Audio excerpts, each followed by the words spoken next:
Hola, buenas tardes. Mi nombre es Diana Zavala López y en este video voy a hablarles sobre el caso Artavia Murillo y otros sobre la fecundación in vitro contra Costa Rica.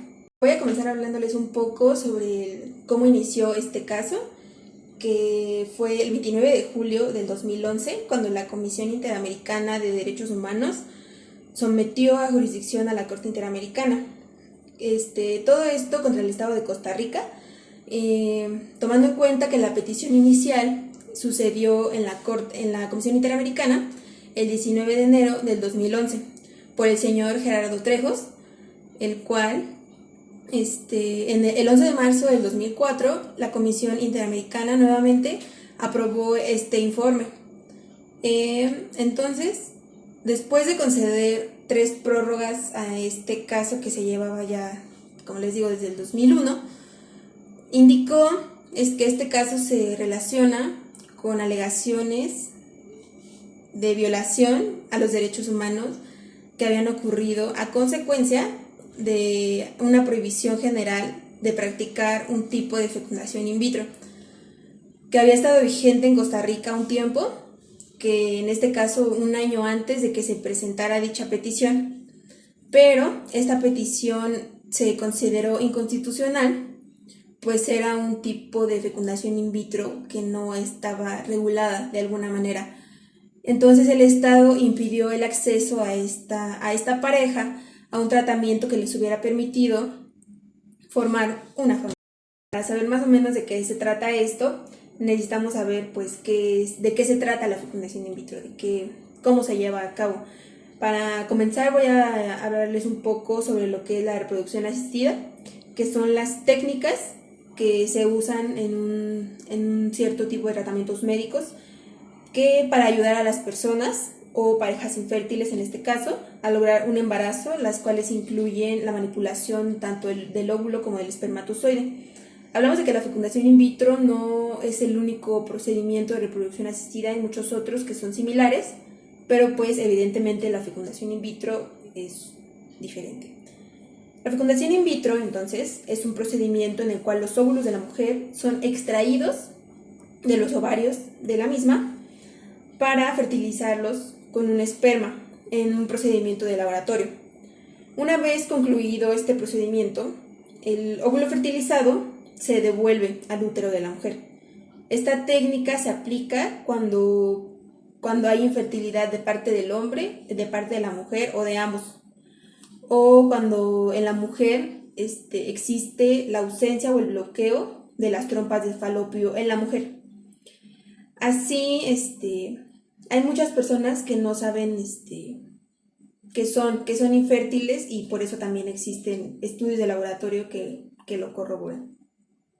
Hablamos de que se da la concepción o el comienzo de un embarazo en el momento en el que el óvulo es fecundado por el espermatozoide cuando se hace este procedimiento. No precisamente en un laboratorio, hablamos también de cuando sucede el coito entre un hombre y una mujer. En el caso de la fecundación in vitro, se habla de la concepción en el momento de cuando el óvulo fecundado se introduce en el útero de la mujer para empezar a dar vida al bebé que está por nacer. Asimismo, en Costa Rica sí autorizaba la práctica de la fecundación in vitro para parejas conyugales y regulaba su ejecución.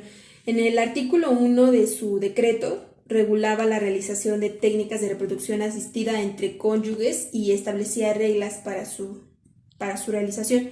En el artículo 2 se definían las técnicas de reproducción asistida como todas aquellas técnicas artificiales en las que la unión del óvulo y el espermatozoide se lograba a través de la manipulación de los mismos en un laboratorio.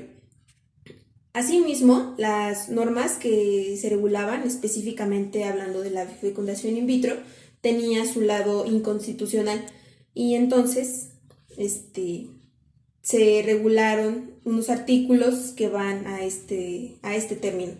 Hablamos primero del artículo 9, que se habla de que en casos de fecundación in vitro queda absolutamente prohibida la fecundación de más de 6 óvulos del paciente en el tratamiento. En el artículo 10 dice que todos los óvulos fertilizados en el ciclo de tratamiento deben ser transferidos a la cavidad uterina de la paciente, que en este caso pues obviamente es la mujer, quedando absolutamente prohibido desechar o eliminar los embriones que se hayan manipulado, o sea, no se pueden eliminar, no se pueden tirar. En el artículo 11 quedan absolutamente prohibidas las maniobras de manipulación del código genético. ¿Qué quiere decir esto? Que no lleven los genes de la madre o que se introduzcan otros genes que no tienen nada que ver con lo que son los genes de los que hablamos. En el artículo 12 queda absolutamente prohibido comerciar con células germinales, o sea, que no pueden venderse los embriones ya fecundados, o sea, eso está prohibido. Y en el artículo 13, el incumplimiento de estas disposiciones que acabo de mencionar faculta al Ministerio de Salud, evidentemente de Costa Rica, para cancelar el permiso sanitario de funcionamiento y la acreditación otorgada al establecimiento donde se está realizando ese procedimiento. O sea, deben de llevar a cabo todas estas medidas, de las primeras que hablamos, y deben omitir las siguientes para que se pueda llevar a cabo una fecundación in vitro exitosa y además que sea totalmente constitucional. El Estado de Costa Rica, viendo todo este problema que se presenta, presentó 3 excepciones preliminares para dar menos valor a lo que era la sentencia. En primera instancia tenemos la falta de agotamiento de recursos internos. Hablamos en este caso de que el Estado alegó que no se hizo la renuncia a la interposición de estas excepciones. Y también indicó que la Sala Constitucional declaró inconstitucional un tipo de fertilización in vitro y precisó que si la técnica avanza al punto de permitir la realización de la misma, es posible efectuarla. O sea, en este caso debería haber procedido. En consecuencia, el Estado mismo indicó que los peticionarios, o sea, digamos las víctimas, podían acudir tanto a la jurisdicción constitucional como a la jurisdicción contencioso-administrativa. Hablamos entonces de que si se discutiera la posibilidad de que los servicios de salud atendieran a esta condición de infertilidad precisamente. Asimismo, el Estado señaló que en este ámbito la existencia de la sentencia no impide que la Sala Constitucional vuelva a conocer el asunto, o sea, que lo revise otra vez, porque si se están dando pruebas de que sí se puede realizar, entonces la sala tiene obligación de volver a revisar el caso cuantas veces sean necesarias para ver cómo se procede. También se añadió que las víctimas podían haber solicitado a las autoridades administrativas que, respetando la resolución de la Sala Constitucional para que igual no se revisara otra vez tantas veces, se brindara un remedio para su situación de infertilidad, o sea, buscar otras opciones, otras alternativas que igual ayudaran a la pareja a que pues, la ayudaran a tener una nueva familia, a formar una nueva familia, que era su deseo. No precisamente con la fecundación in vitro de la que se habla, que es inconstitucional.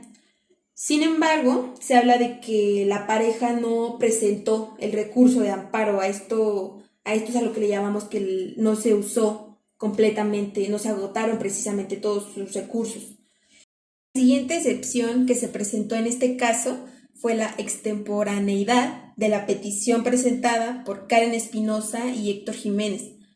En esta petición que se presentó por estas personas, dicen que se resultaba extemporánea, pues las fechas no coincidían, pues la pareja al presentar la petición el 19 de enero del 2001 se dice que no sabían que ellos eran infértiles, porque ellos se enteraron hasta el 2002. Entonces, por eso no concuerdan las fechas y por eso Costa Rica presenta este argumento para hacer valer su tercera y última excepción que se presentó en este caso es la incompetencia de la Corte para conocer hechos nuevos no incluidos en los hechos de la demanda. Es decir, que la Corte cree que se están introduciendo hechos que no tienen nada que ver con los hechos presentados en la demanda, que en este caso hablamos de la fecundación in vitro y las fechas que no concuerdan en el tema de infertilidad. El Estado argumentó que ninguno de los hechos denunciados por los representantes sobre esto está incluido dentro de los hechos que alegan en la comisión, y tampoco se pueden considerar como derivados de los hechos principales de los que tenemos principalmente o sobrevinientes de los mismos. O sea, no deben ser derivados del tema principal que tenemos en este caso, que es la fecundación in vitro. Intenten evadir con otros temas que no tienen nada que ver con lo que estamos hablando.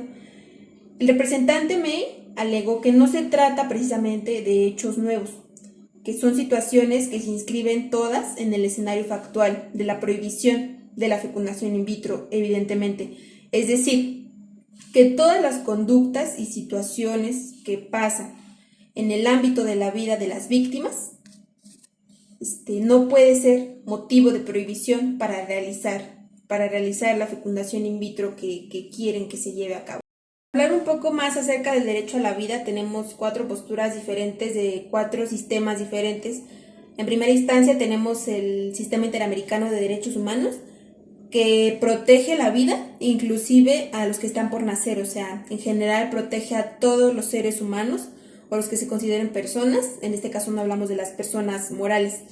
Y este derecho estará protegido por la ley a partir del momento de la concepción, o sea, el momento de que les hablaba de cuando se une el óvulo con el espermatozoide. En el Sistema Universal de Derechos Humanos tenemos igual más o menos que protege al ser humano desde el momento de la unión del óvulo y el espermatozoide, parecido al Sistema Interamericano de Derechos Humanos. En el siguiente tenemos al Sistema Europeo de Derechos Humanos, en el que nos habla de que el derecho de toda persona a la vida está protegida por la ley, y también nos habla de que la vida del feto está muy ligada a la de la embarazada, entonces por igual se debe proteger. Y ya por último, en el Sistema Africano de Derechos Humanos nos habla de que se protege más la vida de las mujeres, pues hablamos en el caso de que si sufren alguna agresión sexual, violación o incesto, se puede realizar el aborto para que no afecte ni al producto ni a la madre. Ya por último, les voy a hablar sobre cuál fue la resolución de la Corte Interamericana y qué medidas debió tomar Costa Rica en este caso. La Corte Interamericana de Derechos Humanos decidió desestimar las excepciones preliminares propuestas por el Estado. Quiere decir que no se tomaron en cuenta. Además, que el Estado debe adoptar las medidas apropiadas para que quede sin efecto la prohibición de practicar la fecundación in vitro, o sea, que debe realizarse. El Estado igualmente debe regular los aspectos que considere necesarios para la implementación del mismo, de la fecundación in vitro, teniendo en cuenta los principios establecidos en esta sentencia.